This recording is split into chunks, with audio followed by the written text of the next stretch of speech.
Salut à toi, on se retrouve aujourd'hui pour une nouvelle vidéo. Cette fois-ci, un peu plus concentrée sur les entraînements. Alors, je ne vais pas te faire de vidéo sur un entraînement complet, parce que je pense pas que pour l'instant ce soit vraiment utile. Ça va être plusieurs vidéos. Sur chaque vidéo, je vais te mettre en avant un problème récurrent en règle générale, ou un problème que j'ai pu constater sur différents haltérophiles, des crossfitters, parce que c'est pareil. Mes vidéos sont également pour les crossfitters, pour qu'ils puissent s'améliorer en haltérophilie. Et je vais te donner donc les exercices que tu pourras intégrer dans tes différents entraînements, justement pour pallier à ces problèmes. Alors aujourd'hui, nous allons parler d'un problème assez récurrent chez les crossfitters et qu'on peut retrouver chez les haltérophiles un peu moins, mais ça existe quand même. C'est ce que moi j'appelle le syndrome de Klokov.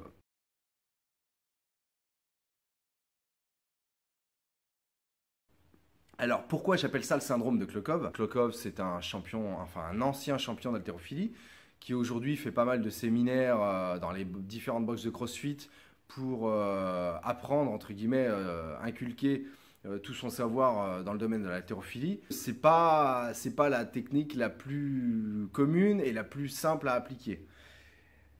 Et donc du coup aujourd'hui, je me rends compte que énormément de crossfitters, je ne sais pas s'ils prennent modèle sur lui ou si c'est juste un défaut de leur technique ou un défaut musculaire, mais se retrouvent avec le même défaut et sur du long terme, ça va entraîner des blessures, ça peut entraîner des difficultés à s'améliorer, ça peut t'empêcher également de soulever plus lourd, etc., etc., etc.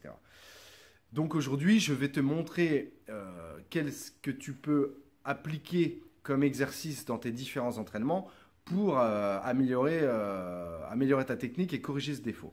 Alors déjà, dans un premier temps, il va falloir analyser donc d'où vient ce problème.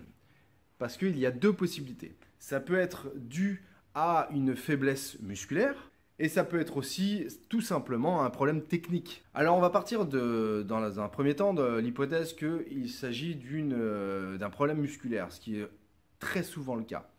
Comment peut-on pallier à cela et donc renforcer les muscles concernés pour éviter ce problème? Il est fort probable que ce soit dû à une faiblesse lombaire. C'est pour ça que lorsque tu tires sur la barre et que tu commences à pousser avec tes jambes, il arrive un moment où tes jambes continuent à pousser parce qu'elles n'ont pas de problème particulier pour pousser sur cette barre, mais ton gainage lombaire ne suit pas et du coup, au lieu de rester le buste bien haut, eh ben, tu as tendance à t'affaisser vers l'avant. Et ça peut être dû à une faiblesse lombaire. Là, pour le coup, un des exercices qui peut être vraiment pas mal. Alors, nous avons dans un premier temps ce que l'on appelle le good morning. Le good morning, tu peux le faire avec une haltère ou un kettlebell. Tu peux le faire avec une barre sur les épaules et avec une barre aussi bien à vide qu'une barre chargée. Alors attention, dans un premier temps, vaut mieux y aller très très léger pour bien ressentir l'exercice, bien savoir ressentir les muscles concernés et travailler.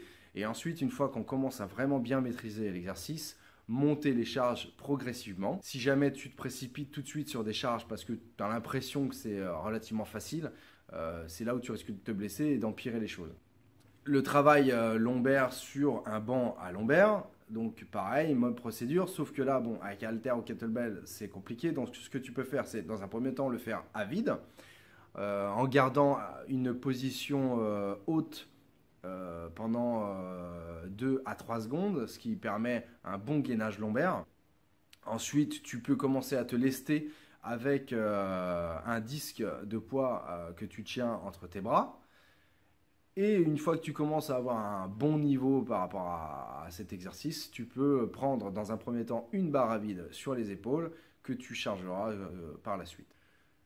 Ensuite, sinon, au-delà des problèmes lombaires, nous pouvons avoir également un problème de gainage. Alors, dans ces cas-là, pour travailler son gainage lombaire, l'exercice le plus intéressant dans ces cas-là, alors il y a énormément d'exercices de gainage. Et si jamais tu veux que je te fasse une vidéo spécifiques sur les exercices vraiment top pour le gainage, bah, n'hésite pas à me le faire savoir dans les commentaires. Là, en l'occurrence, on va plutôt s'attarder sur des exercices vraiment type haltéro.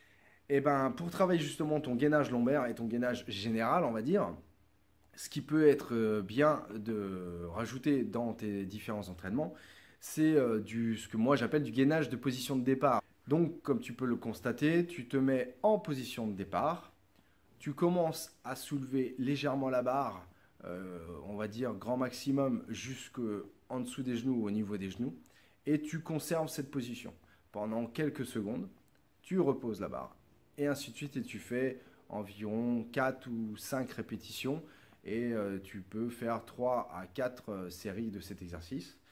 Ensuite, si tu veux, une fois que tu commences à avoir du niveau, alors pareil, pas la peine de mettre très lourd, il faut bien garder le dos bien droit et conserver la position. Tu peux au fur et à mesure augmenter les charges.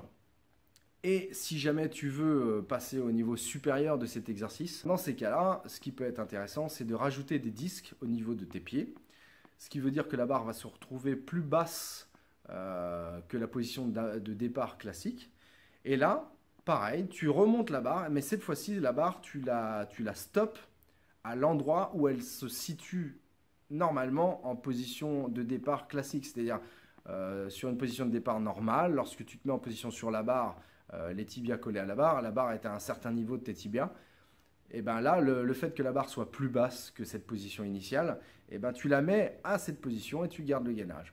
Et donc le meilleur exercice ensuite pour travailler donc le renforcement des lombaires et le gainage lombaire, ça va être le soulevé de terre. Alors comme je l'ai dit, c'est pas, je fais exprès de le préciser, j'ai bien dit soulevé de terre, j'ai pas dit tirage ou tirage lourd. Alors si tu ne sais pas quelle est la différence entre les deux parce que les exercices se ressemblent beaucoup, je t'invite à aller voir ma vidéo sur la différence entre le soulevé de terre et le tirage lourd. Là en l'occurrence, il faut faire du soulevé de terre. Le soulevé de terre va avoir pour intérêt vraiment de bien solliciter les lombaires et le gainage lombaire. Surtout parce que sur la fin de l'exercice, tu vas vraiment rechercher un gainage lombaire optimal. Donc le soulevé de terre, là, ça va être vraiment l'exercice phare. Donc ce qui peut être intéressant, c'est de faire dans la semaine une fois du tirage lourd, une fois ou deux du tirage lourd et une fois du soulevé de terre. Ou une fois tirage lourd, une fois soulevé de terre. C'est-à-dire vraiment de faire un coup l'un, un coup l'autre. Et si vraiment tu as une grosse défaillance lombaire, dans ces cas-là, dans un premier temps, tu mets les tirages lourds de côté et tu fais du soulevé de terre. Ensuite, tu reviendras au tirage lourd. Donc voilà pour comment corriger les faiblesses musculaires dues à ce défaut. Après, ça peut être, comme je l'ai dit, un problème technique. C'est-à-dire que là, tes muscles sont tous au taquet, tu as un gainage lombaire béton, tes muscles lombaires sont relativement forts, mais tu penches quand même en avant. Alors là, du coup, c'est plus compliqué parce qu'il faut désapprendre pour réapprendre. Et là, le meilleur moyen, c'est de te mettre en situation d'inconfort. C'est-à-dire te mettre dans une position où si tu n'as pas la bonne technique, ça ne passera pas. Alors, qu'est-ce qu'il est possible de faire? Il est possible de faire des tirages lourds, snatch ou clean, arraché ou épaulé jeté, à partir de plots. Alors là, je ne vais pas pouvoir te faire de démonstration parce que je n'ai pas de plot ici dans cette salle, mais je te mets une photo. Et l'avantage de ça, c'est que ça va te permettre d'avoir la barre en position juste avant la position d'extension. Et lorsque tu te mets en position sur la barre, c'est justement à ce moment-là où généralement tu as tendance à pencher en avant. Mais là, vu que la barre elle est posée, tu n'as aucun effort physique pour la tenir, et ben ça te permet de te mettre dans la position dans laquelle tu devrais être normalement si tu n'avais pas les plots et que tu étais en train de tirer sur la barre. Et tu travailles tes tirages à partir des plots en te concentrant essentiellement sur la position que tu adoptes lorsque tu fais cet exercice pour que tu ancres dans ton cerveau que la bonne position, c'est celle-ci. C'est pas plus penché en avant. Parce que là, en l'occurrence, en démarrant des plots, tu ne peux pas te pencher plus en avant. Et ça va t'obliger justement à chaque répétition de partir sur une bonne position. Et ensuite, tu peux faire ce que j'appelle du tirage avec guide. L'objectif en fait de l'haltérophilie, comme j'ai pu déjà l'expliquer, c'est de faire monter ta barre pratiquement sur une ligne droite pour être sûr que tu restes sur cette ligne directive Tu prends 2 supports à squat. Alors certains sont fixes, donc c'est pas grave, tu vas vers les supports à squat. Tu mets ta barre donc en applique sur les supports à squat et tu fais ton tirage en suivant la ligne. Et tu vas te rendre compte que si jamais tu restes sur ta technique de base et que tu as tendance à avoir le cul qui lève et les épaules qui penchent en avant, eh ben ça va pas être possible parce que ça va cogner dans les supports. Donc ça va te montrer que hop, ta barre elle s'en va là. Ta position n'est pas bonne. Le fait de te concentrer là-dessus, ça va t'obliger à avoir une bonne position et le fait de répéter ça, eh ben, ça va te permettre de mémoriser cette nouvelle position et de te familiariser avec. Et ensuite de pouvoir la répertorier sur l'exercice en question. Donc voilà pour ce que j'appelle le syndrome de Klokov. J'espère que cette vidéo t'a plu, que ça te servira dans tes différents entraînements. En tout cas, n'hésite pas à laisser des messages dans les commentaires, à liker la vidéo parce que ça me motive, ça me montre que tu aimes ce que je fais et que tu as envie que je continue. Et je te dis à bientôt.